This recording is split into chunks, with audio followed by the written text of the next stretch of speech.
Welcome to our webinar today. Sorry for a short delay because of some technical problem. I'm Anna Choi and I'm leading a communication team. 오늘 여시제 커뮤니케이션 팀을 맡고 있습니다. 오늘 여러분 모두가 저희 웨비나에 오신 것을 환영하고요. 오늘 주제는 글로벌 미래 대화로서 포스트 코비드 19 지속 가능성에 관한 것입니다. 코비드-19이 지금 굉장히 폭넓고 많은 변화를 전 세계에 만들어내고 있습니다. 몇 가지 연구 프로젝트를 저희는 진행했고요. 많은 도전 과제들을 연구했습니다. 그리고 해결책이 더 좋은 미래를 위해서 어떤 것이 있을까를 보고 있습니다. 이번 웨비나는 이 모든 인사이트를 모으고 전문가들을 초청한 자리입니다. 오늘 이 세션을 곧 시작하도록 하겠습니다.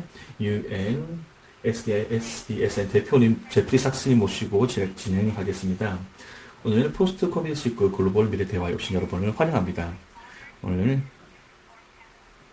패널을 소개해드리겠습니다. 첫 번째 김원숙 여시제 국제자문위원장이십니다. 이전은 UN 고등탐관을 지내셨습니다. 또 반기문 UN 사무총장과 함께 UN에서 근무하셨습니다.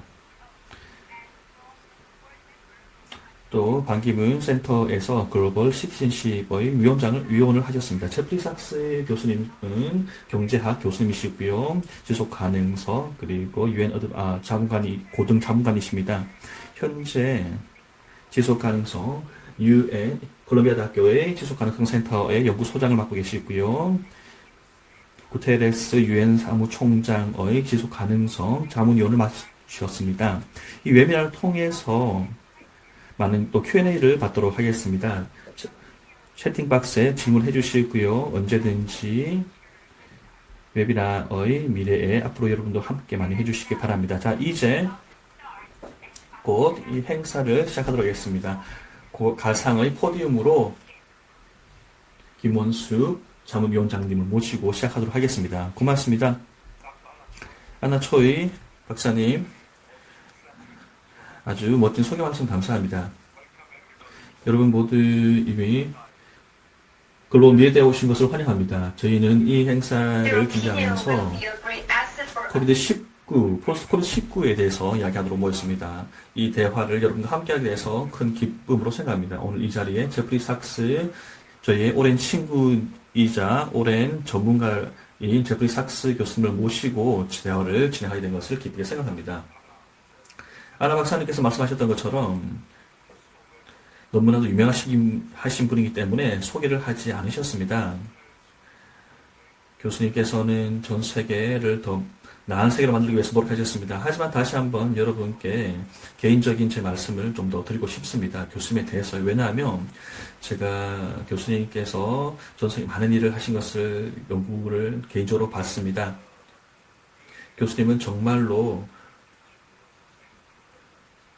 촉망받는, 존경받는 평등한 개발에 대한 전문가이십니다. 하지만 제가 보기에 교수님은 정말 행동하는 학자이십니다. 항상 최선을 다해서 그의 생각을 전달하고 실제 행동으로 옮기시는 분이십니다.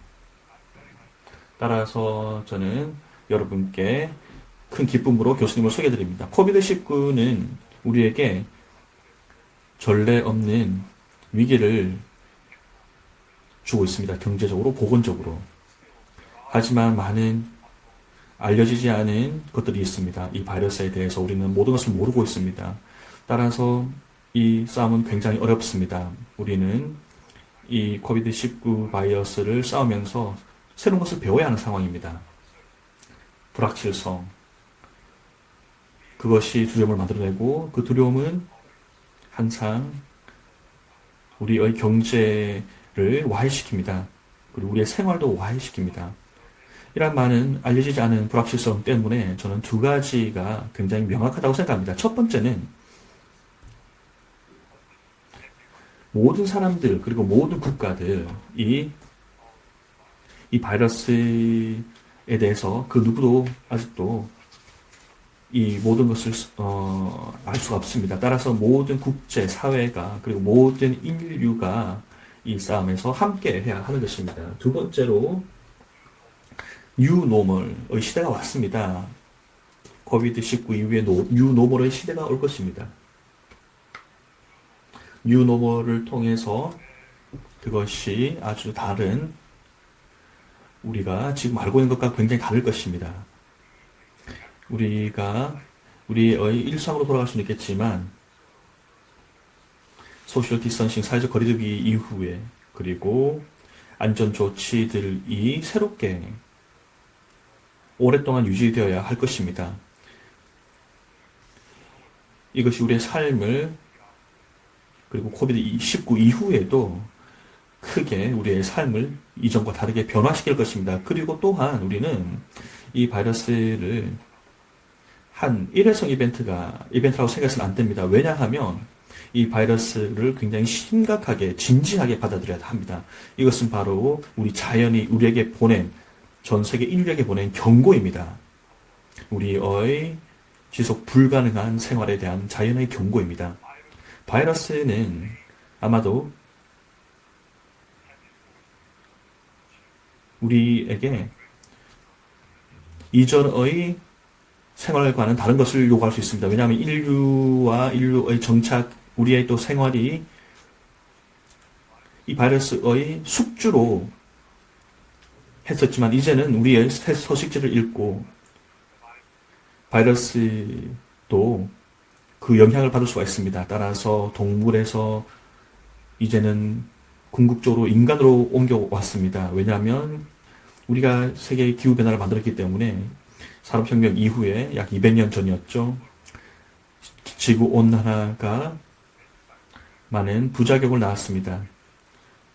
여기에는 빙하가 녹고 있는 문제도 있습니다. 이런 것들, 그래서 빙하에도 많은 온실가스가 갇혀져 있다가 이제는 배출되고 있습니다. 이것이 인간에게 영향을 미치고 있습니다. 따라서 이제는 이러한 것을 우리의 경고로 받아들여야 합니다. 자연이 우리에게 보낸 경고입니다. 따라서 이것을 우리에게 경고로 받아들여야 합니다. 모든 인류에게 대한 경고입니다. 우리의 지속 불가능한 라이프스타일을 바꿔야 하는 경고입니다. 다시 한번 제프리 삭스 교수님의 인사이트에 대해서 알아보겠습니다. 어떤 메시지를 갖고 계시는지, 그리고 어떤 메시지를 이 바이러스를 통해서 우리가 얻어야 하는지, 우리의 지속 불가능한 라이프스타일을 어떻게 바꿔야 할까요? 자, 그러면 제프리 삭스 대표님을 모시고 말씀드리도록 하겠습니다. 네, 고맙습니다. 오늘 여러분들과 함께 하게 돼서 반갑게 생각합니다. 그리고 이 자리에 함께 하신 분들 감사합니다. 또 여시제에 이번 행사를 개최하게 된 것을 감사하게 생각합니다. 전 세계가 알고 있는 이 도전은 잘 말씀해 주셨지만 큰 와해입니다. 2차 세계대전 이후로 전 세계적으로 영향을 미치고 있습니다. 따라서 최소한 75년 동안 진행되어 온 것이죠. 우리가 이 큰 와해를 경험한지요. 그리고 경제적인 와해는 정말로 큰 대공황과 맞먹을 수가 있습니다. 1930년대 대공황과 비슷합니다. 왜 그럴까요? 네, 물론 바이러스 그 자체는 정말로 큰 충격을 줬습니다. 이것은 새로운 바이러스입니다. 우리 인류가 단 한 번도 경험해보지 못한 것이었죠. 현대 역사에서는요. 따라서 우리는 그 어떤 면역도 없습니다.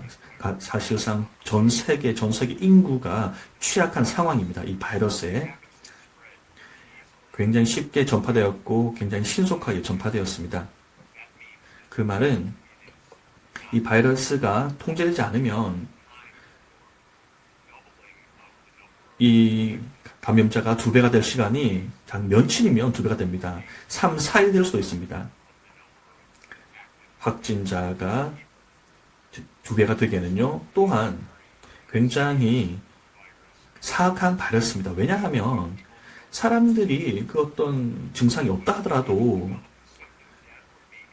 또는 전혀 증상이 없다 하더라도 여전히 감염될 수 있기 때문에 다른 사람에게 감염될 수 있기 때문에 굉장히 사악한 바이러스입니다. 그래서 대발생이 발생해서 자신이 모르는 사이에도 타인에게 전파시킬 수가 있는 것입니다. 사스와는 다릅니다. 사람들이 당시에는 처음에 굉장히 많은 증상을 보였습니다. 그러다가 감염이 되면서 다른 사람에게 감염시켰죠. 이 바이러스의 또 다른 특징은 굉장히 빠른 속도로 사망률을 높인다는 것입니다. 환경에 따라서 다르지만 아마 1% 사망률의 감염자가 1%가 정도 사망하고 있습니다. 이 연령과 개인적인 보건 상태에 따라서 다르지만 그리고 이들이 많은 공기 오염이 있는 가에 따라서 다릅니다. 그래서 그렇다면 사망률은 더 높을 수 있습니다. 그리고 보건 제도에도 영향을 받습니다. 왜냐하면 병원들이 이 사망률을 감당할 수 없는 상태에 이르기 때문입니다. 1%이기 때문이니까요. 이런 모든 요소를 다 고려해 본다면 이것은 정말로 전 세계에 커다란 충격입니다. 왜냐하면 모든 곳에서 전파되고 있기 때문입니다. 그리고 많은 사람들이 사망하고 있기 때문이죠. 하지만 그렇다 하더라도 굉장히 명확한 것이 있습니다. 아주 충격적으로 명확한 것이 있습니다. 전 세계 많은 곳에서 이러한 에피데믹을 경험하고 있지만 굉장히 다른 방식으로 각각 전염병을 경험하고 있다는 것입니다. 저는 따라서 그런 점에서 한국이 아주 근면하게 공중보건 시스템을 유지해서 한국의 CDC가 질병통제본부가 많은 노력을 했고 기업들이 진단 도구를 굉장히 신속하게 만들어냈고 정부의 노력 그리고 이 시민들의 시민의식 대구에서 발생한 이후로 교회에서 발생한 이후로 한국은 엄청난 통제를 잘했습니다. 그리고 이 한국의 사망자 수는 약 266명 정도 있습니다. 제가 봤을 때는요. 그것은 100만 명당 5명입니다. 제가 이것을 미국과 한번 비교해 볼게요. 저희는 10만 명이 사망했습니다. 지금까지. 상상이 되십니까, 여러분? 100만 명당 300명입니다. 그리고 감염률이 계속해서 상승하고 있고 사망률 역시 계속해서 상승하고 있습니다. 그래서 이제 완전히 다른 세상이 된 것이죠. 이 한국이 이 에피데믹을 잘 대응했고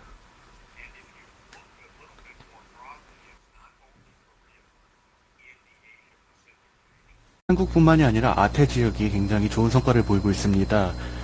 중국은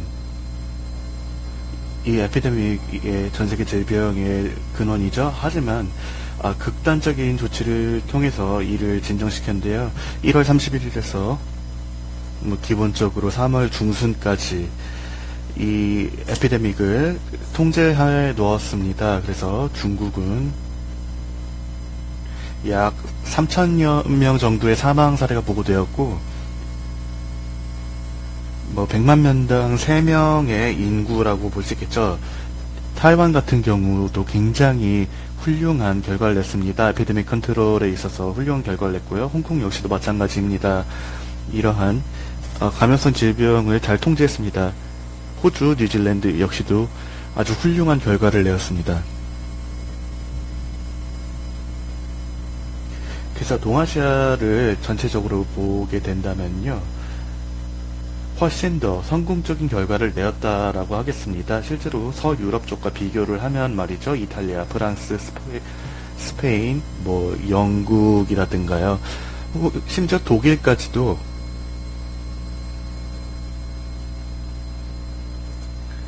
백만 명당 수백 명의 사람들이 사망하는 경우가 발생했고요. 아태 지역보다 훨씬 더 높은 수치를 기록했습니다. 미국 역시도 마찬가지고요. 그래서 이 질병이 지금 남미 쪽으로 굉장히 끔찍하다고 할 수 있을 정도로 폭발적으로 지금 전염되고 있죠. 브라질과 멕시코입니다. 그리고 또한 그 주변 국가 역시도 마찬가지입니다. 에콰도르라든가 페루도 여기에 포함되는데요. 그리고 다른 곳도 굉장히 크게 문제가 발생했다고 할 수 있겠습니다. 러시아라든가 이란도 이게 포켓이라고 할 수 있겠고요. 파키스탄이고요. 그리고 인도네시아 역시도 여기에 포함될 수도 있겠습니다. 아프리카, 인디아 역시도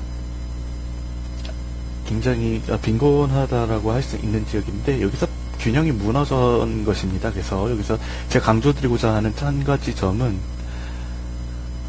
여러분들이 이미 언급을 한 여러 가지 요소에 의한 것인데요.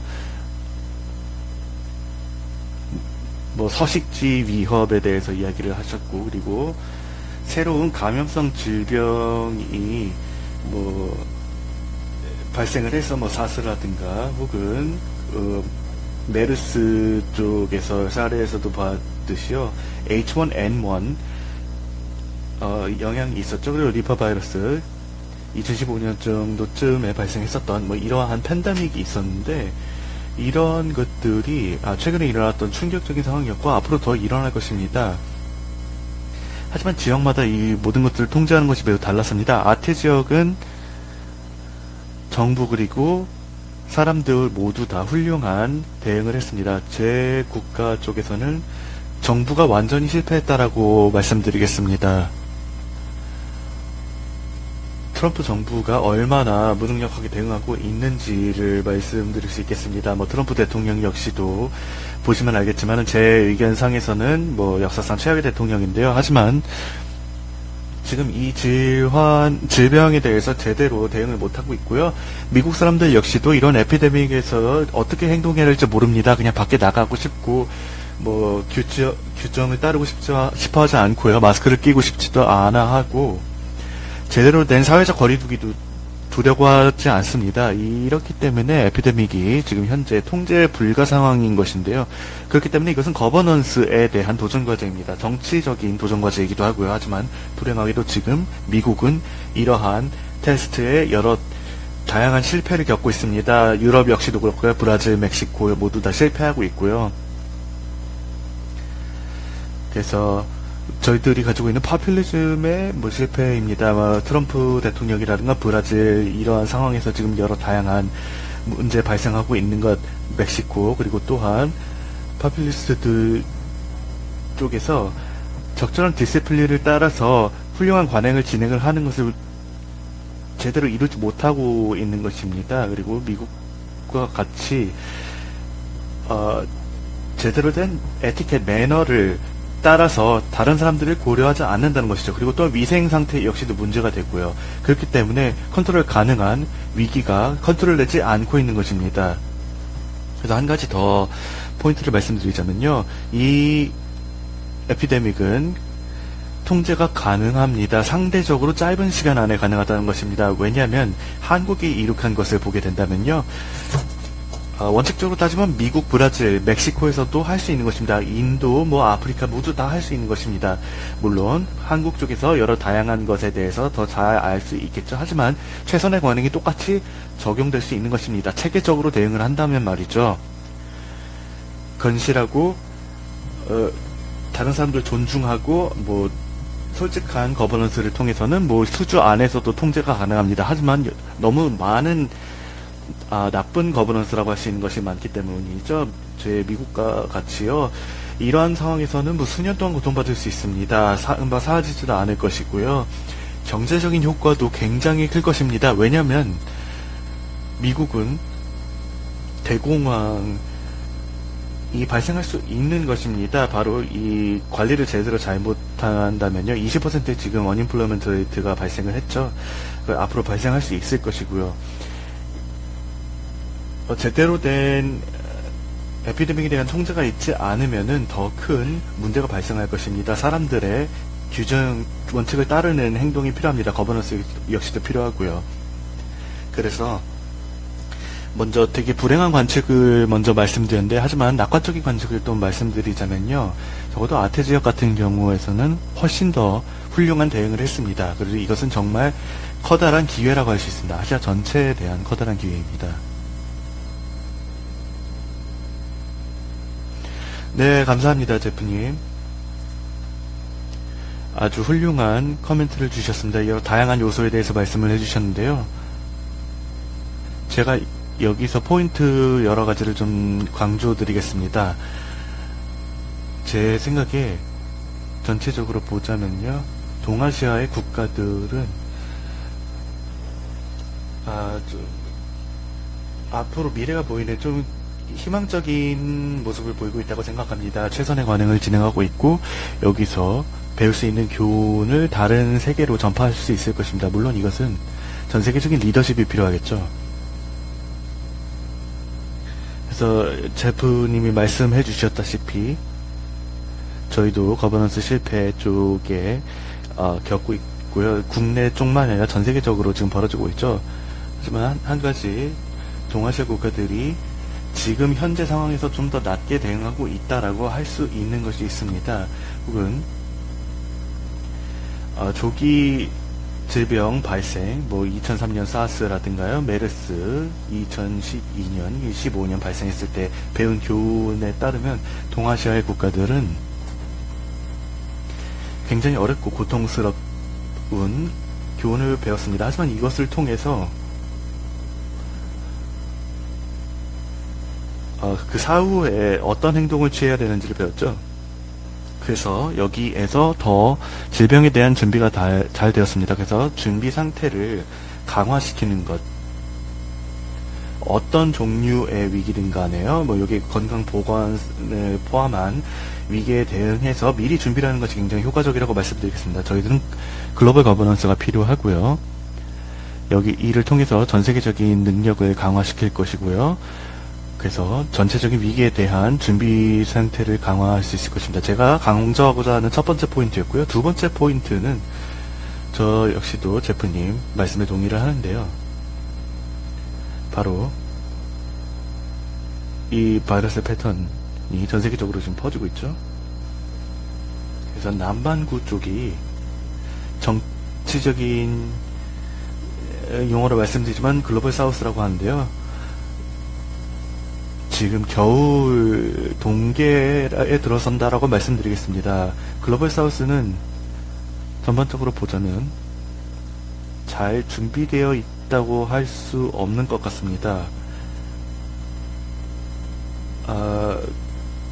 지금 글로벌 노스 쪽에 있는 국가들이 여러 다양한 문제를 겪고 있죠. 하지만 그래도 글로벌 노스에 있는 국가들이 지금 현재 위기를 탈출하는 것은 아닌데, 지금 현재 남미 쪽에서의 제3파 영향을 받고 있다라고 할 수 있겠습니다. 그래서 아프리카에는 어떤 영향이 있을지, 어떤 문제가 발생할 수 있을지 큰 우려가 됩니다. 왜냐하면 저희들은 에볼라 바이러스가 서아프리카 국가들의 영향을 어떻게 주는지를 볼 수 있었죠. 지금 물론 코로나19가 전 세계적으로 미치는 영향보다는 스케일이 작지만 굉장히 큰 고통을 겪었습니다. 왜냐하면은 여기에 협력하는 능력이 떨어졌기 때문이죠. 전 세계적인 도움이 필요했습니다. 그래서 지금 현재 저희들이 해야 하는 질문은 미리 생각해야 되는 것이죠. 전 세계적인 공동체가 무엇을 해야 하는가입니다. 바로 이러한 비극적인 시나리오가 전 세계적으로 국가들에게 찾아오고 있는데 무엇을 해야 되는 것인가입니다. 그래서 이 문제에 대응하는 능력이 없다면은 다시 글로벌 노스 쪽으로 글로벌 노스 국가 쪽으로 다시 돌아올 것입니다. 그래서 저희들 자신 스스로를 위해서라도 글로벌 노스 쪽의 국가들을 도움하고 지원을 해줘야 됩니다. 하지만 여기서 또 질문을 해야 될 것은 어떤 국가, 어떤 조직이 이러한 관행에 있어서 리더가 되어야 되는 거입니다. 그래서 예전에는 서인도 쪽의 국가들이 인도양 서쪽에 있는 국가들이 글로벌 사우스 쪽에 필요한 소스를 제공해줬는데요. 인도 웨스트 글로벌 노스 쪽에 특히 지금 현재 문제 해결, 자체 문제 해결에 너무나 집중해 있기 때문에 아프리카, 남미 쪽이라든가 그 이후에 계속해서 문제가 발생할 수 있겠죠. 그렇게 된다면은 모두에게 아프리카뿐만이 아니라 전 세계적으로 큰 비극이 될 것입니다. 왜냐하면 제가 걱정하는 것은 제2파 영향이 글로벌 노스 쪽의 국가들이 뭐 제2파 영향을 나와서 이 겨울의 시기에 들어섰다라고 아까 말씀드렸는데 더 심각해지는 문제가 발생할 수 있기 때문입니다. 그래서 글로벌 사우스 쪽과의 문제와도 연관될 수 있고요. 세 번째 포인트를 말씀드리자면 솔루션이 무엇이 될 것인가, 해결책을 어떻게 마련해야 될 것인가입니다. 해결책 매우 분명합니다. 저는 저희들이 설계한 해결책이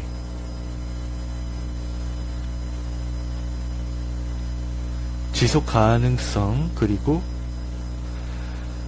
동등성을 저희들 마음속 깊이 묻고 적용을 해야 된다는 것입니다. 왜냐하면 코로나19 사태가 보여준 것은 모든 사회들이 가지고 있는 어두운 면을 부각시켰다라고 생각합니다. 왜냐하면은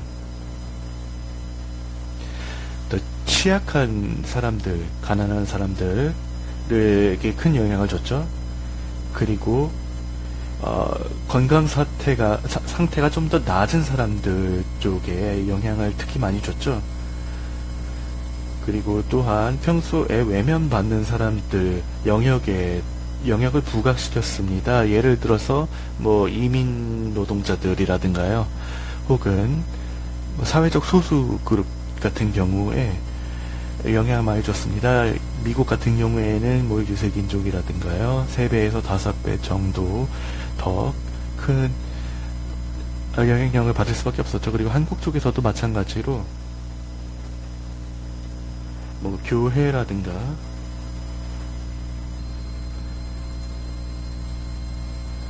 굉장히 호혜적이지 않은 노동 상태에 있는, 그리고 몰려 있는 부분에서 굉장히 사람들이 많이 모이는 곳에서 일해야 되는 사람들입니다. 그래서 이 크라이시스에 의해서는 저희들은 더 동등하고 더 지속 가능한 환경을 마련해야 되고, 환경과 더 잘 어울리는 상황 요구하는 것은 많은 노력이라는 것입니다. 그러한 점에서 저희는 최근에 이런 결정, 한국 정부의 결정을 존중합니다. 한국 정부는 최근에 일종의 새로운 그린 뉴딜을 제안했습니다. 이러한 위기를 경제, 보건의 위기를 해결하기 위한 뉴딜을 제안했습니다. 아주 근본적으로 다른 방식이었습니다. 왜냐하면 우리는 패러다임 전환이 필요하기 때문입니다. 여러분, 제프리 교수님께서 말씀해 주신 것처럼요, 한국 정부가 강조한 것은 두 가지 부분입니다. 이 뉴딜, 디지털 뉴딜뿐만 아니라, 왜냐하면 많은 변화들이 스마트한 사용을 가능하게 만들었기 때문입니다. 새로운 기술들을 ICT 그리고 AI 등등을 포함해서요. 그와 동시에 디지털 뉴딜도 있습니다. 이것이 바로 그린 뉴딜의 지지를 받아서 진행되어야 합니다.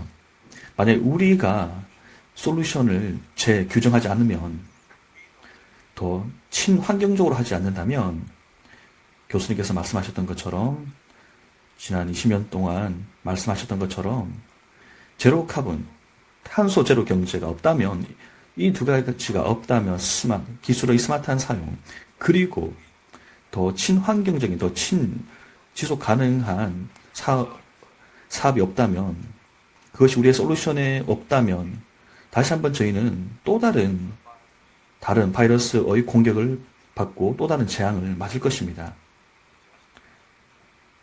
아주 재앙적인 기후변화는 당연한 것이죠. 제가 바라는 것은 이러한 두 개의 해결책들이 디지털 그리고 그린 뉴딜, 이런 것들이 바로 우리가 채택을 해서 최대한 많은 정부들이 채택하기를 원합니다. 하지만 다시 한번 이런 점에서 교수님은 어떤 제안을 하실 것인지, 어떤 요소들을 반영해야 할 것인지, 각 정부가 이 새로운 솔루션을 설계할 때 어떤 것을 반영해야 될지에 대한 의견을 피력해 주시기 바랍니다. 코비드-19뿐만 아니라 미래에 다가올지 모르는 전염병, 그리고 기후 관련 위기에 대해서 우리가 어떻게 해결을 해야 될까요? 제프리 교수님 부탁드립니다. 네, 고맙습니다. 네, 모든 통찰력 고맙습니다. 제가 지정경제학을 말씀을 먼저 드리고 싶은데요. 왜냐하면 이 위기는 아주 굉장히 아주 어려운 그리고 복잡한 지정경제학적 상황에서 발생하기 때문입니다. 왜냐하면 여러분의 영역 그리고 반기문 전 유엔 총장의 영역이기도 했죠. 중요한 것은 우리가 유엔 창설 75주년을 기념했다는 것입니다. 하지만 이 유엔 제도는 다국적 제도는 아직 건강하지 않습니다. 많은 부분에 있어서 저는 그 이유가 미국 때문이라고 생각합니다. 미국은 항상 두 개의 다른 비전을 만들어 갔습니다. 그중 하나는 다자적인 시스템입니다. 왜냐하면 미국이 그것을 만들었기 때문이죠. 유엔 자체가 바로 상상의 결과물이었습니다. 그리고 루즈벨트 대통령이 아주 위대한 대통령이 만든 것이었습니다. 또 다른 견해는요, 미국이 주도적인 아니면 너무 우월성의 국가였다는 것입니다. 가장 강력한 국가였죠. 그리고 미국은 모든 그 어떤 국가들과도 전쟁을 할 수 있습니다. 경제학적으로, 기술적으로 너무 강력하기 때문이죠. 자, 지금 일어나는 일은요, 굉장히 어려운 일입니다. 이 전염병이 점점 진행될수록 미국은 항상 이미 제가 보기에 아주 위험한 행동을 하고 있습니다. 중국에 대해서요. 그리고 미국은 중국이 새로운 적이라고 생각하고 있습니다. 그리고 반드시 싸워야 할 적이라고 생각합니다. 그리고 저항해야 할 적이라고 생각합니다. 또 미국은 중국과 멀어져야 한다고 생각하고 있습니다. 이러한 것들 때문에 미국은 협력에 대해서 이야기하지 않습니다. 오히려 미국은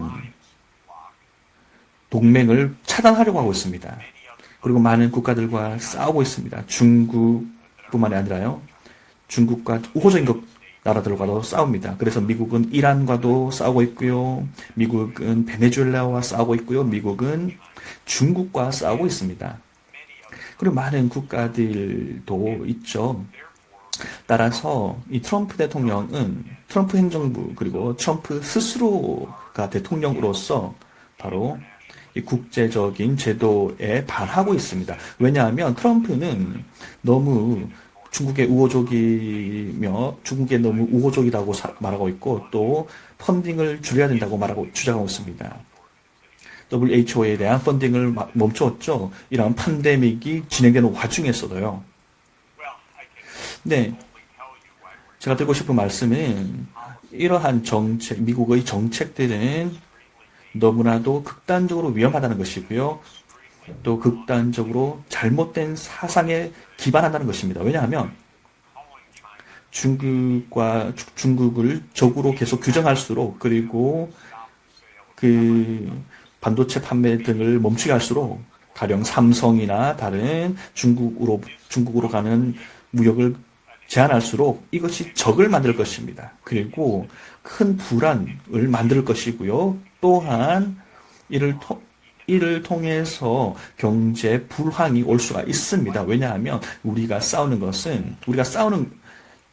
전염병이 아니라 우리가 전염병을 통제하기 위해서 싸우는 것이 아니라 우리가 지금 싸우는 것은 회복을 더 어렵게 만드는 싸움일 뿐이기 때문입니다. 제가 말씀드렸던 것처럼 저는 정치적인 발언이 아닙니다. 사실을 제가 말씀드리는 것입니다. 저희 미국의 정당 때문이 아니라요. 트럼프 대통령은 가장 위험한 그리고 가장 무능한 대통령이라고 생각합니다. 역대 최악의. 저는 이것을 진작에 말씀드립니다. 아주 큰 우려를 가지고 말씀드립니다. 왜냐하면 트럼프가 대통령이 되고 나서 저희가 세계의 문제를 해결할 수 없기 때문입니다. 단지 트럼프는 WHO 펀딩을 중단했을 뿐만 아니라 전염병에 대한 너무나도 말도 안 되는 정책을 펼쳤습니다. 미국을 파리 기후협약으로부터도 탈퇴시켰습니다. 트럼프가 바로 진정한 첫 번째 적입니다. 전 세계 기후변화의 첫 번째 적입니다. 이것은 너무나도 심각한 문제입니다. 미국이 최근까지만 하더라도 전 세계의 리더였는데요.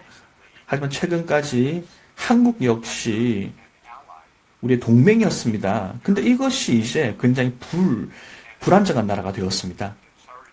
자, 이런 말씀 드려서 죄송하지만요. 아주 위험한 국가가 되어버렸습니다.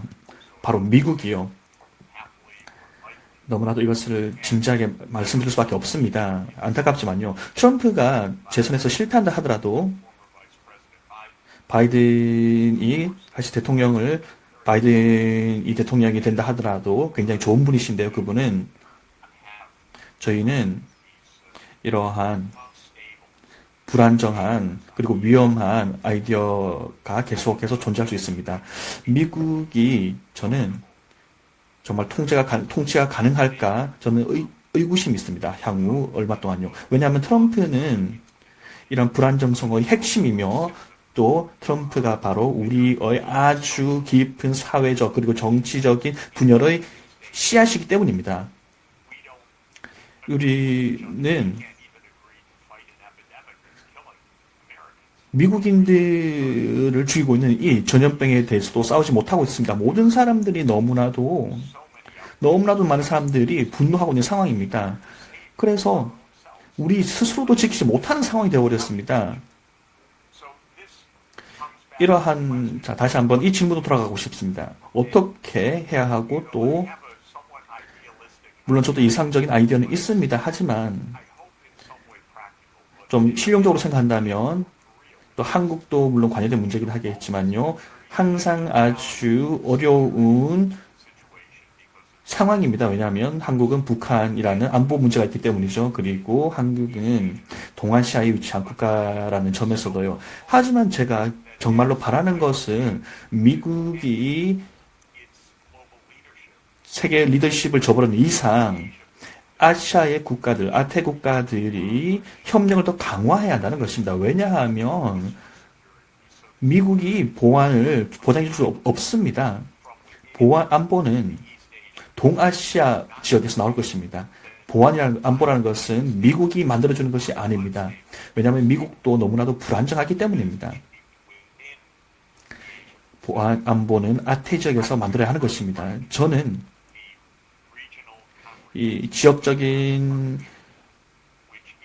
포괄적 경제 협력이 아세안 국가들이 있죠. 세트, 아세안 국가 플러스 한국, 중국, 일본, 아세안 플러스 3, 그리고 여기에 호주와 뉴질랜드 15개 국가들, 이 모든 국가들이 물론 안타깝게도 인도는 지금 가입을 하지 않았는데요. 이 15개 아시아 국가들이 14개, 이 중에서 14개, 15개 국가들이 지금 전염병을 통제하고 있습니다. 유일한 한 나라, 통제하지 못한 단 한 나라가 인도네시아인 것 같습니다. 하지만 아마도 다른 모든 아시아 국가들은 이미 비교적 잘 통제를 하고 있습니다.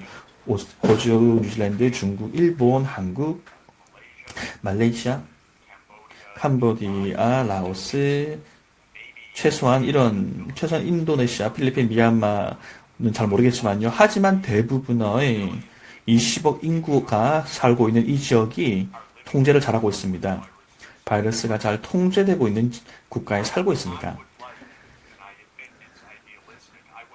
물론 이상적인 생각이지만 저희가 이 국가들이 더 협력한다면 서로 무역을 더 회복시키고 안전한 여행을 복구시킨다면 프로토콜을 합의해서 바이러스를 완벽하게 통제를 한다면 그리고 협력을 해서 나머지 다른 기업들과 나머지 나라들과 인도네시아 같은 다른 나라들과 협력한다면 왜냐하면 아직 인도네시아는 통제를 못했으니까요. 동아시아와 협력한다면 인도도 도울 것입니다. 왜냐하면 인도가 아직 전투에서 진 것은 아닙니다. 하지만 전투에서 이긴 것도 아니기 때문입니다.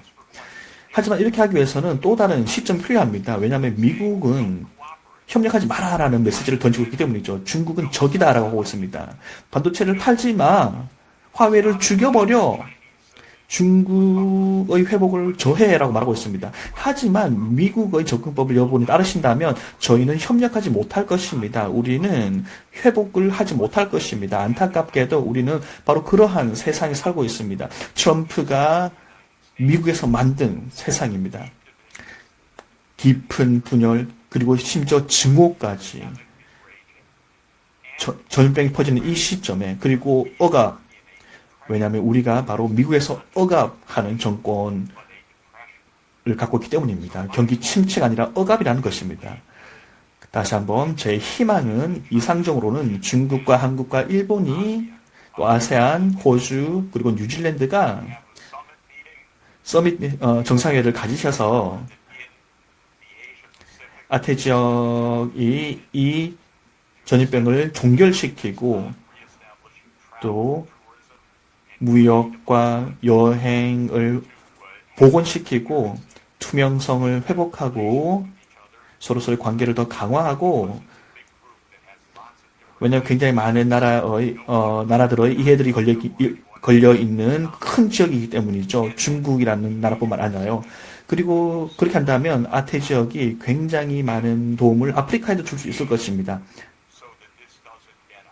그래서 단지 이것은 통제로 살 수 있는 것은 아닙니다. 아마 너무 어려울지는 모르겠습니다. 미국인들만이 하기에는요. 왜냐하면 지금 북미에서 일어나고 있는 이 상황은 아시아가 통제할 수 없는 것이기 때문입니다. 우리의 문제입니다. 또 남미에서 일어나고 있는 일도 굉장히 브라질에 많은 영향을 받고 있습니다. 브라질 정부는 너무나도 지금 또 불안한 상태거든요. 또 브라질 대통령이 너무나도 트럼프처럼 비이성적인 사람입니다. 이런 것들이 굉장히 지정학적 위기입니다. 하지만 만약에 아태 지역이 이러한 전염병을 종결시키고 이미 잘 하고 있습니다. 굉장히 협력을 평화적으로 잘하고 있습니다. 그렇게 한다면 전 세계에서 큰 역할을 해서 마지막으로 그린딜에 대해서도 말씀드리겠습니다. 너무나도 멋진 아이디어죠. 한국이 굉장히 많은 성공을, 전염병 통제를 잘한 이유가 온라인 앱이 굉장히 잘 개발되어 있다는 것입니다.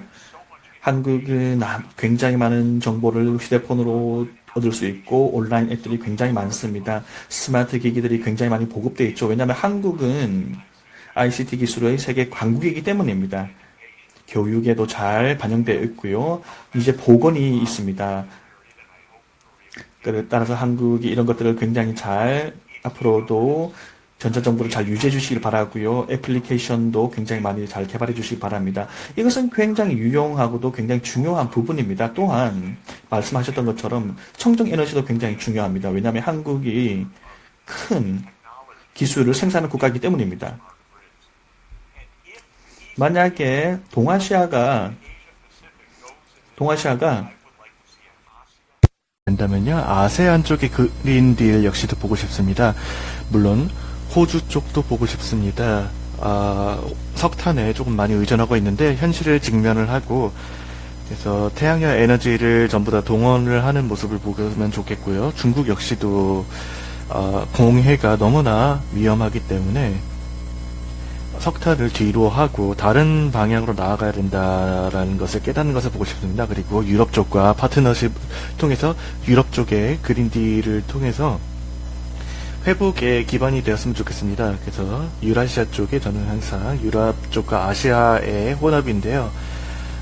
전 세계 4분의 3 정도의 인구 정도를 차지하고 있죠. 유라시아 쪽이요. 여기서 만약에 협력을 서로 해서 그린딜을 하게 된다면 어떨까 했습니다. 한국은 이런 방향으로 나아가고 있는데 제 생각에는 중국의 그린딜에 찬스가 있는 것 같습니다. 일본, 아세안, 호주, 뉴질랜드, 심지어 그리고 또한 유럽은 이미 진행을 할 거고요. 그래서 50억 달러짜리 프로그램의 리커버리 프로그램을 도입을 하려고 합니다. 이 모든 것들이 아시아 쪽의 그린딜과 함께 합쳐질 수 있는 것입니다. 그래서 유라시아 영역에 대한 글로벌적인 성공적인 스토리를 만들 수 있겠죠. 이를 통해서 전 세계적인 거의 대부분의 경제에 영향을 줄 수 있을 것입니다. 그래서 이렇게 하는 것으로 미국 쪽이 굿 거버넌스에 늦어졌다는 것, 경쟁력에 늦어졌다는 것, 그린 에너지에 늦어졌다는 것을 깨닫게 된다면은 아시아 쪽을 따라잡기 위해서 흉내를 내고 노력을 하겠죠. 그렇게 하게 된다면 굉장히 좋은 상황이 벌어지게 되는 것입니다. 그것이 제가 가지고 있는 기본 생각이고요. 한국은 제대로 된 가고 있는 것 같은데 여기에 지역적인 협력에 대해서 좀 더 이야기를 드리고 싶었습니다. 다시 마이크 넘겨드리겠습니다. 네, 생각 공유해 주셔서 감사합니다. 오늘 저는 최선을 다해서 그쪽의 영역에 좀 많이 다가가려고 하고 있습니다. 지속가능성 경제죠. 하지만 발표자분께서 저희 쪽의 정책 그리고 지정학적인 부분에 많이 집중하고 계시네요. 그래서 창의적인 생각이라고 할 수 있겠네요. 감사드립니다. 그래서 어떻게 저희들이 전 세계적인 리더십을 어떻게 만들어 나갈 수 있는 것인가에 대해서 이야기를 하고 있는데, 말씀을 해주셨다시피 정책적인 면도 있지만 저희가 우려하고 있는 것은 미국이 분열하는 것입니다. 미합 중국이 분열하고 있는 것이고요. 그래서 지금 크게 말씀드리자면 두 개로 분열을 된 미국을 보고 있는 것 같습니다. 매일 CNN을 보고 있는데요. 하지만 CNN 이후에 폭스 뉴스를 보고 있는데, 같은 뉴스인데 두 개의 방송국 채널을 보고 있는 것입니다. 다를 뿐만이 아니라 거의 모든 이슈에 대해서 거의 완벽하게 반대 입장을 취하고 있는 것을 보고 있습니다. 그래서 저는 두 개의 미국을 보고 있습니다. 같은 것을 보고 있는데 다른 각도에서 보고 있는 거죠. 그래서 발표자분 관측에 동의합니다. 누가 다음 선거에 이기느냐에, 미국뿐만이 아니라 전 세계 쪽에 영향이 클 텐데요. 누가 선거에서 이기냐에 따라서 그 분열, 그 구조, 지금 이제 구조적인 분열이라고 생각합니다. 굉장히 뿌리가 깊다고 생각하는데, 굉장히 부족적이라고까지 심지어 말씀드릴 수 있을 것입니다. 트라이벌하다고 말씀드릴 수 있을 것인데, 두 개의 정치적인 부족이 미국에서 나오고 있다라고까지 말씀드리겠습니다. 그래서 여기에서 이를 통해서 미국이 전 세계를 이끄는 능력이 저해되고 있는 것이라고 보고 있습니다. 그래서 전 세계적인 공동체는 이 리더십에 관해서 무엇을 해야 할 것인가에 대해서 생각해 볼 수 있겠습니다. 그래서 창의적인 생각 공유해 주셔서 감사합니다. 아이디어 굉장히 감사하게 생각하고요. 동아시아 쪽에서 저희들이 지금 현재 노력을 하고 있는데, 지역에서 국가들이 이 지역에서의 대부분 국가들의 경우 적어도 코로나 바이러스의 1차 여파를 받았죠. 그래서 저희들은 지역적인 레짐에 대해서 생각해 볼 수 있겠습니다. 안전한 트래블 여행이라든가요, 혹은 이런 건강에 관련해서 중요한 요소에 대해서 생각해 볼 수 있겠습니다. 백신이라든가요, 치료 방법에 대해서요. 그래서 이러한 상황에 대해서 지역적인 협력에 대해서 생각을 해볼 수 있겠는데요. 코로나19에 대한 대응으로서 말씀드릴 수 있겠고, 그 다음에 어떻게 우리의 삶을 다시 회복을 하느냐, 바로 이런 질병 사태 이후에 어떻게 삶을 회복하느냐에 대해서 말씀드릴 수 있겠습니다. 그래서 또 발표자분 제프님 아이디어에 동의를 하는데, 그래서 아대 지역 쪽에서의 협력이 우리들 사이에서 먼저 발생을 하고, 그 다음에 여러분들 혹은 유럽 쪽으로 접근을 해서 유라시아 쪽에 협력을 이끌어낼 수 있을 것입니다. 바로 그린 뉴딜을 통해서요. 제 생각에는 여기에 대해서 해결을 하고자 하는 자들의 협력체일 것이고, 그 다음에 능력이 있는 자들의 협력일 것입니다. 그래서 유라시아 지역에서의 전세계적인 협력이 가능할 것입니다. 이 아태 지역에 있는 국가들, 그리고 유럽 쪽에서의 국가들이 의지가 있는 사람들, 그리고 능력이 있는 자들끼리 협력을 통해서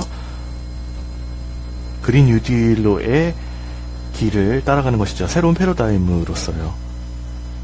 전 세계 인류가 따라올 수 있는 길을 개척하는 것입니다. 그리고 후에 분열된 미국까지도 여기에 참여할 수 있지 않을까 싶습니다. 바로 현실을 직시를 하고 난 다음에 뭐 유라시아 쪽의 길을 따라오게 될 수 있을 것 같습니다. 기후변화에 대응을 하는 싸움의 일환으로서요. 그래서 새로운 글로벌 협력 레짐에 대해서 생각을 할 때 저희들이 생각해야 할 점은 발표자분이 이야기를 해주신 이 창의적인 생각 그리고 뭐 유연성 역시도 중요할 것 같습니다. 그래서 뉴노멀 전 세계적인 현실은 질적으로 저희들이 과거에 가졌던 세상과 다를 것입니다. 달라야 할 것입니다. 지난 75년 동안 가졌던 세계 2차 세계대전 이후에 있었던 세계와는 달라야 된다는 소리입니다. 중국의 부산이 있었고 세계에서 두 번째로 강대국이 되었죠. 그래서 G2의 국가가 성립이 됐었죠. 미국과 중국입니다. 하지만 동시에 여러 다양한 관측자들, 저 역시도 포함해서요, 상당히 우려를 하였습니다. 바로 전세계 리더십에 대한 우려였습니다. 필수적인 영역이 있죠. 지속가능성, 건강을 포함해서요. G2 쪽에서 모두 다 이러한 우려사항이 발생했습니다. 저희는 새로운 세계에 살고 있습니다. 뉴노멀이라고 해야 할 수 있겠죠. G0입니다. 글로벌 리더십이 없는 상황이라고 할 수 있겠습니다. 가장 강력한 국가가 있는데도 리더십이 발휘되지 않는 것이죠. 그리고 또한 G7 마이너스 G2 혹은 G20 마이너스 G2가 같은 상황이 벌어질 수도 있고요. 혹은 지역적인 협력, 대지역에서의 지역적인 협력과 같은 제안해 주신 방식으로 나아갈 수 있을 것 같은데 저희들은 더 유연하게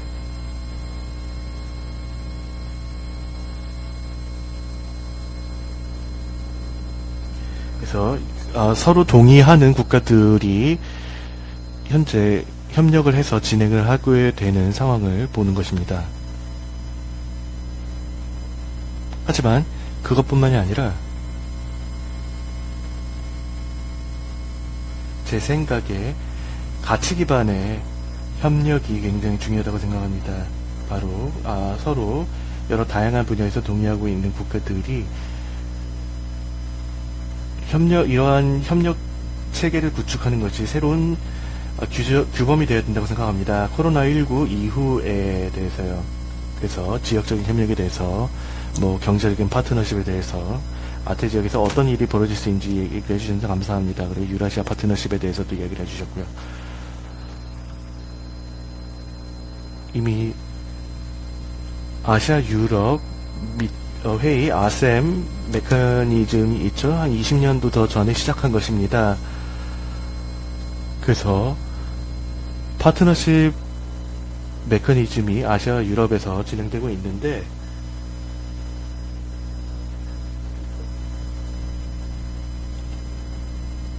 여기서 최초로 심각한 시각으로 이런 이니셔티브를 바라볼 수 있을 것 같습니다. 네, 감사합니다. 그리고 물론 다시 지속 가능에 대한 영역으로 가보고 싶습니다. 왜냐하면은 패러다임 시프트에 대해서 이야기를 할 때 제 생각에 저희들은 굉장히 심각하게 조직 모델을 살펴봐야 된다고 생각합니다. 제프님 말씀해 주셨다시피 지금 현재 문제가 사람들이 많이 몰려있는 곳, 취약층, 계층 부분이라든가 약한 부분에서 문제가 발생하고 있죠. 그래서 아태 지역이 여기서 굉장히 중요한 역할이 있다고 생각합니다. 왜냐하면은 30년 동안 중국이 지금 현재 대부분 이러한 과거를 이끌었다고 하는데 다음 미래 중국뿐만 아니라 인도 쪽에서의 상황도 고려를 해야 됩니다. 그래서 사람 중심의 조직 모델이 필요합니다. 이를 따라가지 않으면 저희들은 문제가 있고요. 그렇기 때문에 아시아 국가들이 new virus, but it is a massive, massive killer. And countries in Asia. 중국을 먼저 보겠습니다. 중국에서는 햇볕을 볼 수도 없습니다. 매일매일 대기오염이 너무 심하기 때문입니다. 어떤 날은 너무나도 공기 오염이 심해서 아이를 데리고 나갈 수도 없고 학교에 보낼 수도 없습니다. 경제가 우리를 노예로 만들었다고 생각할 정도가 되었습니다. 따라서 지속 가능한 또 쾌적한, 건강한, 깨끗한 생활 환경을 만드는 것은 또 물 위기가 없는 지역을 만드는 것은 굉장히 중요합니다. 그것은 우리에게 또 다른 많은 지역들이 앞으로 직면한 문제가 될 것입니다. 바로 기후변화만큼 심각한 문제입니다. 저는 이것을 할 수 있다고 생각합니다. 신재생 에너지를 사용하고 교통을 전기화한다면 또한 스마트한 정보 기술을 활용한다면 가능하다고 생각합니다. 왜냐하면 ICT가 우리의 삶을 더 낫게 만들 수 있기 때문입니다. 전염병을 이기는 수단이 될 뿐만 아니라 지금 점점 더 많은 사람들이 재택근무를 하게 되고 그러면서 이런 것들이 앞으로 많이 개선될 것이라고 생각합니다. 항상 매일매일 출근을 할 필요가 없는 것이죠. 여러분들이 기술을 활용한다면 일주일에 2번만 갈 수도 있을 것입니다. 또 재택근무는 3일을 하고요. 스마트 시스템이 더 우리에게 많은 리저 타임, 여가 시간 줄 것입니다. 한국인들이 굉장히 잘하고 계시죠. 한국에서 굉장히 많은 재택근무를 하고 있는 것을 알고 있습니다. 고소득 국가 중에서도요. 또 새로운 기술들이 더 많은 우리에게 여가 시간을 주고 더 많은 여유를 주고 많은 이동해야 될 거리를 줄여줄 수도 있습니다. 그리고 지속 가능한 신재생 에너지로의 전환을 더 편하게 해줄 수도 있습니다. 저는 이러한 것들을 더 조합해야 된다고 생각합니다. 디지털과 신재생을요. 이것이 바로 우리의 기본 테마가 되어야 됩니다. 물론 도시 생활을 끝내자는 것은 아닙니다. 하지만 더 깨끗하고 자동차에 대한 의존도를 줄이고 또 우리가 우리의 이웃들과 함께 일을 하면서 더 효율적인 상업 구조를 만들어내고 이 거버넌스 시스템을 더 효율적으로 만든다는 것이죠. 한국 정부가 바로 이 정보 기술을 잘 활용해서 사람들에게 어떻게 하면 안전할 수 있는가를 말해주고 있는 것처럼요. 저는 원격 오류를 믿고 온라인 교육을 믿습니다. 저는 이런 웨비나를 믿습니다. 저희가 함께 모여서 이런 토론하는 것을 좋아합니다. 전 세계 반대편의 사람들끼리 모여서요. 이런 것들을 통해서 아마도 멋진 새로운 기술들이 더 발전될 것입니다.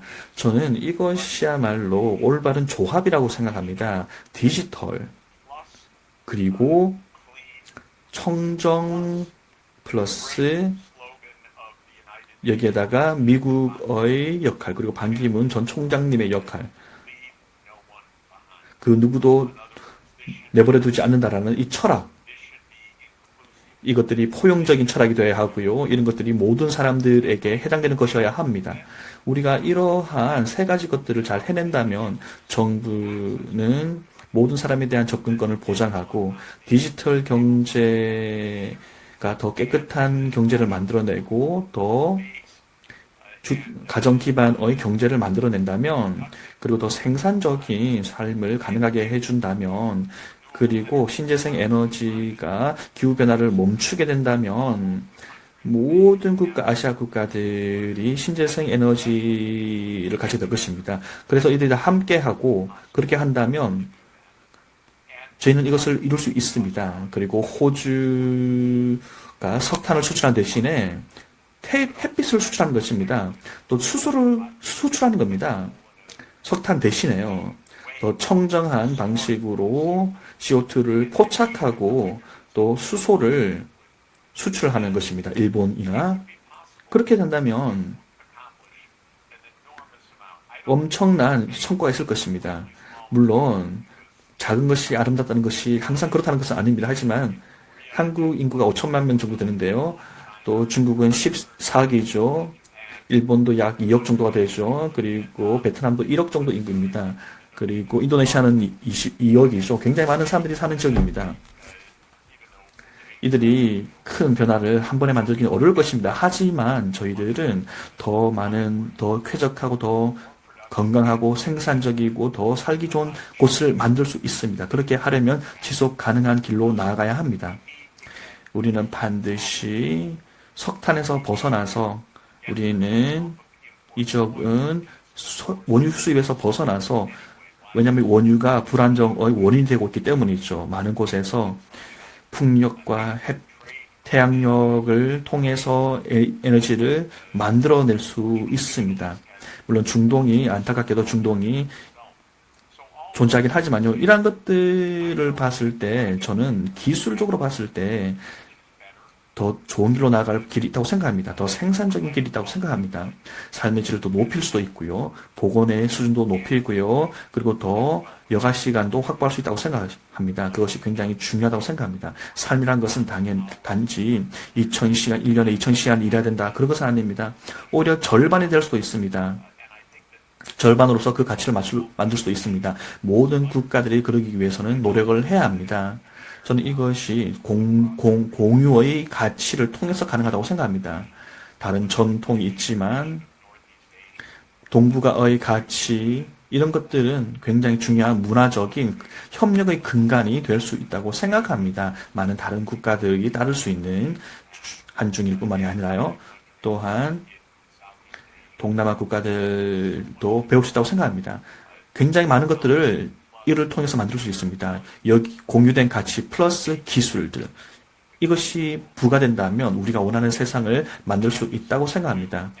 다시 한번 여러분들의 노고에 치아를 드립니다. 반기문 전 총장에 대해서도요.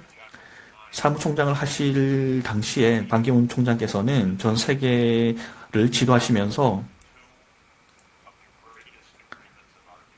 우리 역대 가장 훌륭한 일을 하셨습니다. 지속 가능한 SDG를 만들어내셨고요. 그리고 빠른 기후 변화를 만들어내셨죠. 이것이 우리의 로드맵이 되어야 합니다. 코로나 바이러스는요, 이것을 바꿀 수 없습니다. 오히려 더 중요하게 만들 뿐입니다.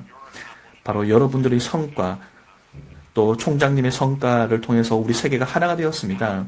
자, 이제는 우리가 정말로 이 전 세계가 미국뿐만 아니라 이 모든 분열된 모든 나라들이 이러한 것들을 다 성취해야 될 시점이 되었다고 생각합니다.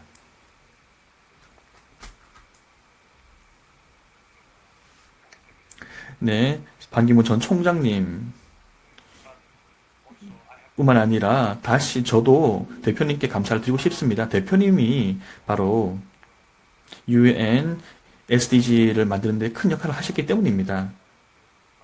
2000년도부터 시작해서 MDG를 발표를 하셨고요. 아주 큰 성공을 저에게 보여주셨습니다.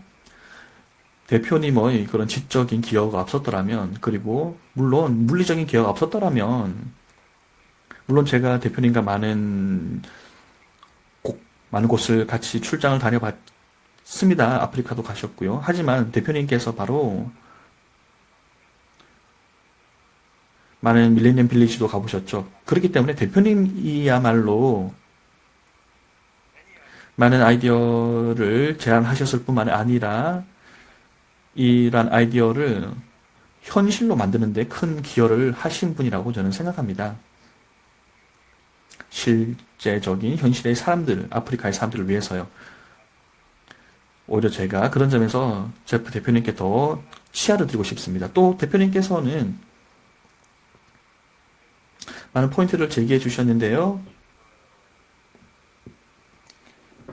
그 중에서 두 가지 포인트를 보겠습니다. 첫 번째, 혜택, 수혜자들에 대해서 말씀해 주셨습니다. 지역 협력을 통해서 수혜자를 확대할 수 있다. 물론 호주가 태양열을 수출하자 석탄이 아니라라는 말씀도 해주셨어요. 그렇다면 아태지역이 많은 영향을 받을 것입니다. 만약에 우리가 몽골을 한번 볼게요. 자, 우리 몽골은 많은 나라들과 육로로 연결되어 있습니다. 엄청나게 많은 태양열 에너지를 만들어낼 수 있는 지역입니다. 태양열 발전소를 거의 고비 사막에 지었습니다. 그래서 여기에서 아마 신재생 에너지보다 더 많은 에너지를 공급하는 것으로 알고 있습니다. 중국과 한국, 일본에게까지 수출되는 것으로 알고 있고요. 그리고 그를 통해서 우리가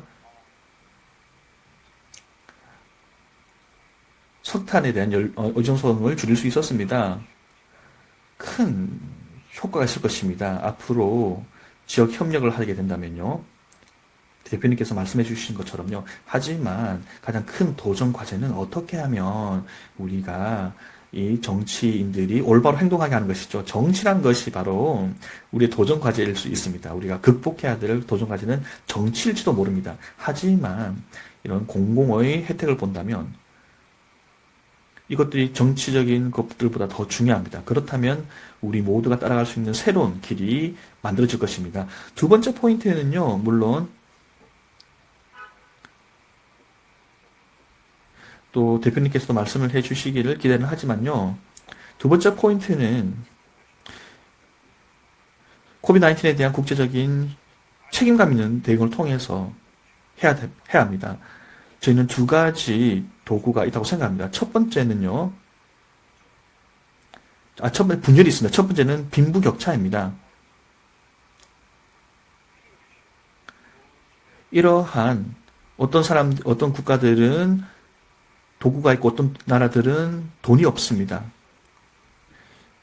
사회적 거리두기에도 불구하고 일부 국가들은 삶의 질이 높아지지 않습니다. 왜냐하면 그런 것을 할 만한 형편이 안 되는 국가들이 있기 때문이죠. 그러나 이런 빈국들도 보건 위험이 있지만 노력해야 합니다. 그런 대응할 수단이 없다 하더라도 영향을 받기 때문이죠. 더 큰 영향을 받기 때문이죠. 또 일부들은 건강뿐만 아니라 실업률까지 문제를 겪을 수 있습니다. 이런 것들이 지금 우리에게 벌어지고 있는 현실입니다. 두 번째 격차는 무엇일까요? 그것은 디지털 능력이 있는 자들과 디지털 접근성이 없는 사람들입니다. 디지털 격차라는 것은 한국의 일부 가구들도 스마트 기기가 없는 가구들도 있습니다. 일부들은요. 따라서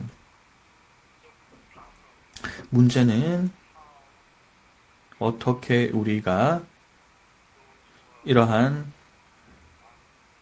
소외된 계층을 도울 것인가, 우리가 어떻게 가교를 놓아서 부의 격차 그리고 기술 격차를 해결할 것인가가 중요한 문제일 것입니다. 우리가 해결책을 생각해 본다면 이 위기를 해결할 능력을 해결책을 고민해 본다면 우리는 반드시 아주 이런 불평등의 문제를 잘 해결해야 할 것입니다. 자, 그러면 이걸로 이제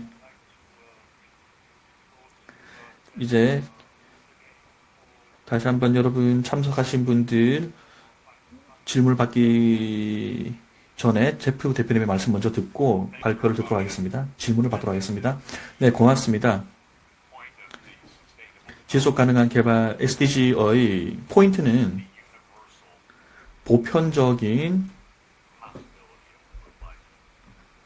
삶의 질입니다.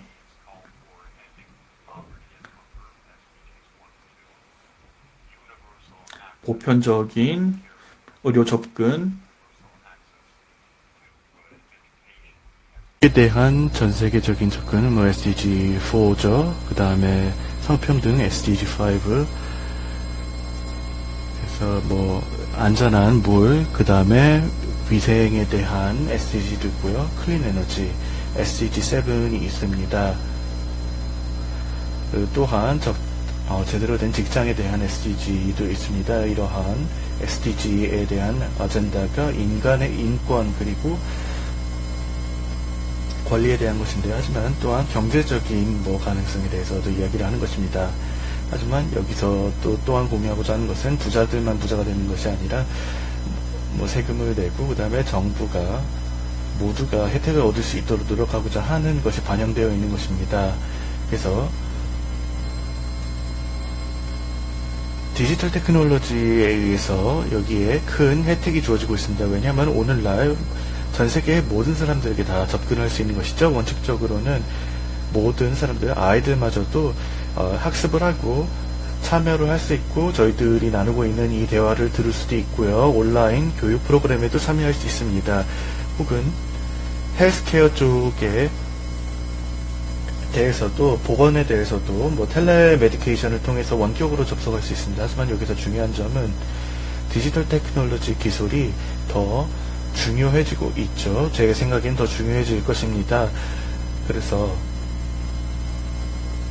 모두가 공통적으로 건강, 교육, 공공 서비스 쪽에 접근할 수 있게 되는 것인데, 이런 기술에 모두가 접근성을 가질 수 있어야 된다는 것입니다. 왜냐하면 말씀하신 대로 그렇지 않은 경우도 있기 때문이죠. 제가 몇 주 전에 참여한 회의가 있는데요.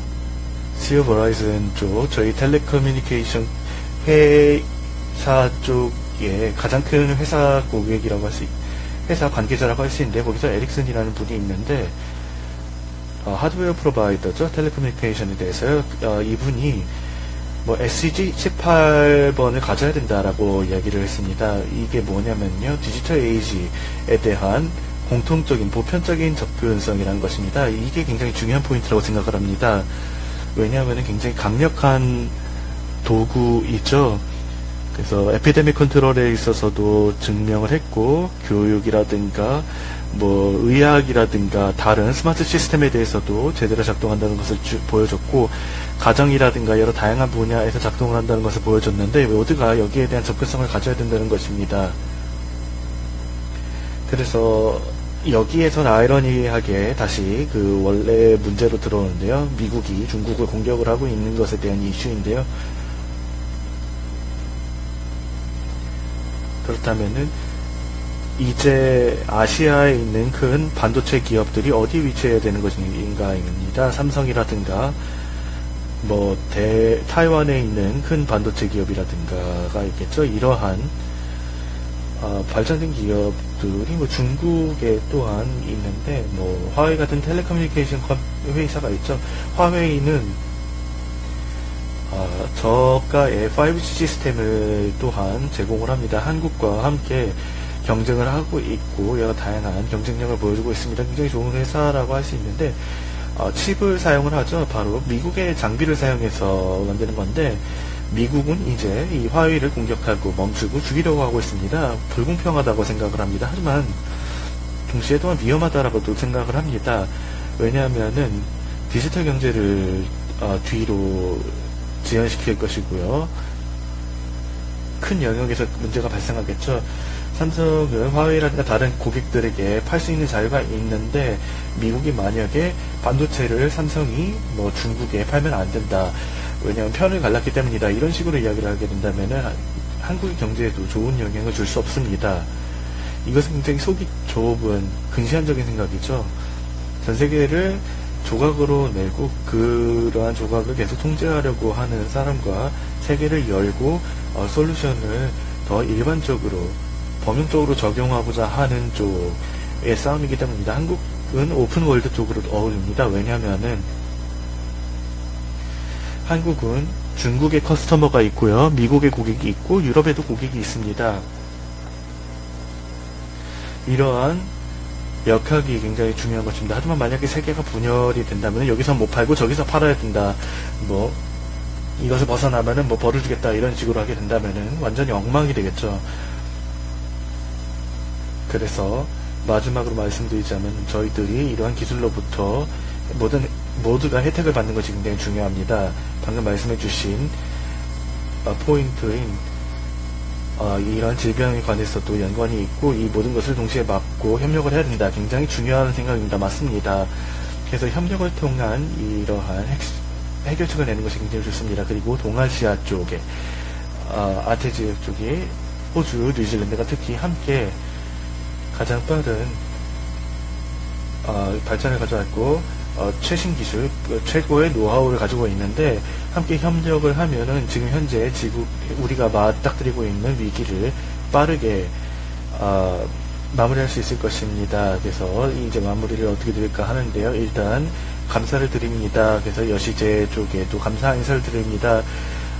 요번에 아주 훌륭한 기회를 주셨는데요. 제 가장 친한 친구이자 잘 알고 있는 여러 가지를 배울 수 있는 외교관 여러분으로부터 이러한 논의를 할 수 있는 기회를 주시게 되어서 감사드립니다.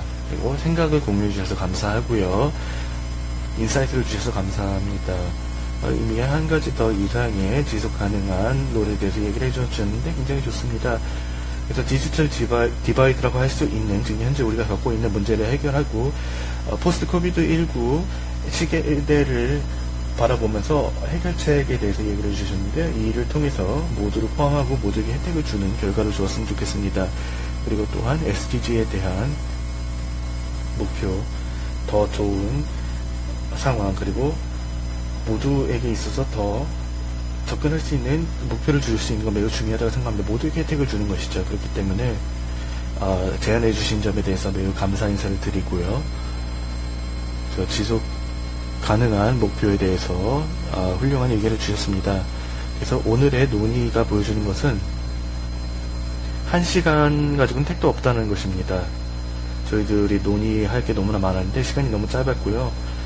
그래서 모두에게 한 가지 확실하게 얘기를 드리자면요. 오늘이 바로 저희 미래 대화의 시작입니다. 저희들은 UN 지속가능성 솔루션 네트워크에 대해서 SDG죠. 여기에 대해서도 대화를 지금 준비하고 있습니다. 그래서 이 이슈에 대해서 리더십에 대해서 좀 더 얘기를 할 것이고요. 그래서 이 대화를 계속하게 될 것입니다. 그리고 또한 이번 기회를 빌어서 제프리님에게 먼저 감사 인사를 드립니다. 그래서 귀중한 시간을 내주셔서 지금 이 회의에 참석을 해주셔서 인사이트에 대해서 공유를 해주셨고 창의적인 생각에 대해서도 저희들에게 공유를 해주셨습니다. 그리고 또한 모든 여러분들에게 오늘 함께 온라인에 해주신 여러분들 감사드립니다. 여러분들이 흥미를 가지시고 집중해 주신 점 감사드립니다. 앞으로 이 대화 계속하게 될 것이라고 약속을 드립니다. 감사합니다.